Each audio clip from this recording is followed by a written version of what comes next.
Doctor Hitesh Chitroda એક એવો પ્રસંગ જણાવે કે જેથી એની લાઈફ ચેન્જ થઈ ગઈ એઝ અ ન્યુરોસર્જન તરીકે.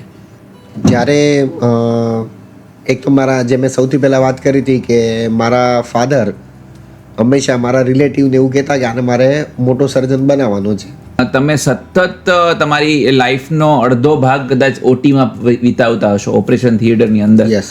તો તમારી પર્સનલ લાઈફ બહુ કોમ્પ્રોમાઇઝ થતી હશે. ફેમિલીને ટાઈમ આપવો, તમારા loved ones, dear ones, respected તમારા સોશિયલ તમારા કનેક્શન્સ હોય છે. તો મેડમ ક્યારેય કમ્પ્લેન નથી કરતા કે ભાઈ તમે એક કામ કરો ત્યાં જ રોકાઈ જાઓ એમ શું? એટલે એમાં તો એવું છે કે જે હું ન્યુરોસર્જન બન્યો છું એમાં મારા ફેમિલી મેમ્બર તો છે જ તે જોડે જોડે જે મારા વાઈફ છે એમના સપોર્ટ વગર તો આ પોસિબલ હતું જ નહીં.